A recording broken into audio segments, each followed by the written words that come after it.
Hey YouTube, Ricoknows here. Going to continue my series of pointing out one hidden gem on every single team in America. I'm going alphabetical by conference. So I'm currently in the ACC and we're at Virginia.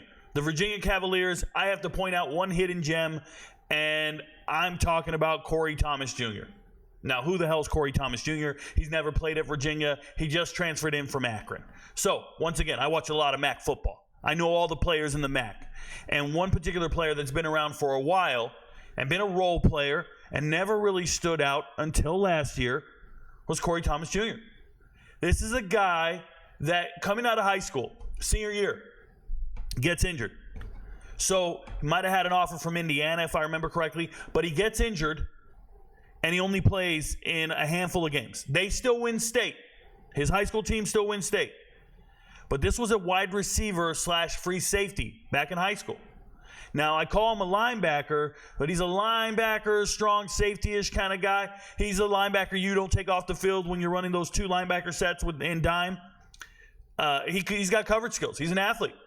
But some of the things that really hurt him was obviously not being able to play the whole senior season. I thought his huddle tape was terrible, and I'll say it politely. I thought his huddle tape was terrible. When I went back and watched this, it says missed 5 games his senior year, and it's 7 minutes long. Number one, that's too long. Okay, we're not going to see everything you wanted us to see in the tape. I think the camera angles are bad. Some of the cuts are bad. I can't even tell what's going on, especially when you start the tape with like plays that change angles and do different things. Like, there's no reason to show that interception. Literally no reason, other than you want to show them your interception. We don't need to see the cuts. These are not good plays to show. Just remember that, guys. I do a lot of high school film reviews. This is a good play to show where we can see the all-22 and see what you do. But all I see is a DB who kind of runs up with some aggression to him. He's kind of tall, lanky. He's got to grow into his body. But you see a player that wants to be in the box and help against the run.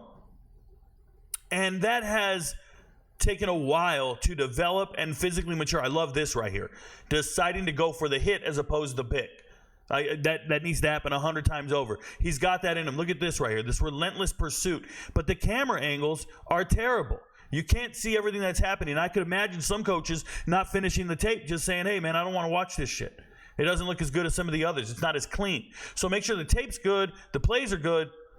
None of that matters. Corey Thomas eventually developed into a hell of a football player. Okay, so he went from being this kind of tweener, wide receiver, safety kind of guy, and they said, yo, get in the box. You got coverage skills, get in the box, Diane Henley. Okay, if you guys don't know who I'm talking about, 2 years ago, second-round draft pick, former quarterback turned wide receiver turned linebacker.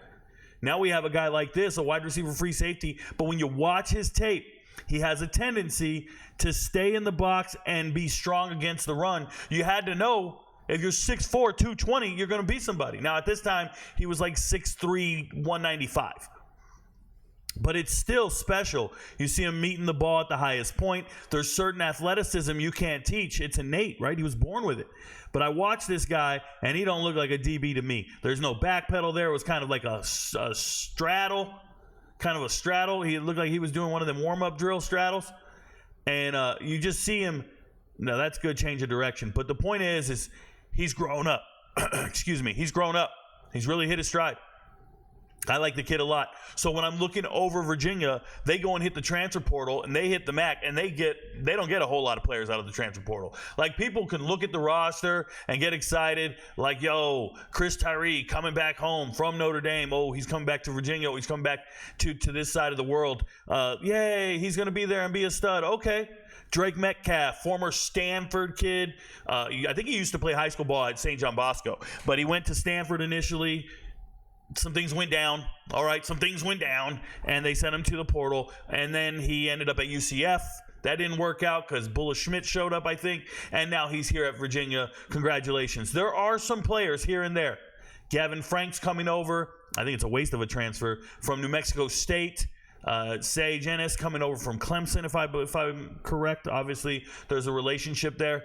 But the guy that sticks out to me when I watch tape, I went back and watching his transformation from that huddle tape, from high school, all the way through to last year when I'm watching him in the MAC. It's a different man. And that's development, and it's because he's been in college for 6 years. It's the reality of the situation. Dude is a grown man out there doing his thing. So I'm excited. I want to see Corey Thomas go out there playing the spur position for Virginia and make it happen, man. But this is my hidden gem for the season. You had a wide receiver. Here he is on a gunner. Look at that. He don't let the gunner get down the field. He's a special teamer. He can do anything. But nowadays, he's one of those leaders on defense, goes out and makes tackles. So I love the player that he's developed into, and I think it's a hidden gem that not a lot of Virginia fans know about, or not a lot of casual ACC fans know about, and you should be on the lookout for this young man. He's going to make plays for Virginia. He's athletic, he can cover the field, and he wants to be in the box. He wants to go hit you.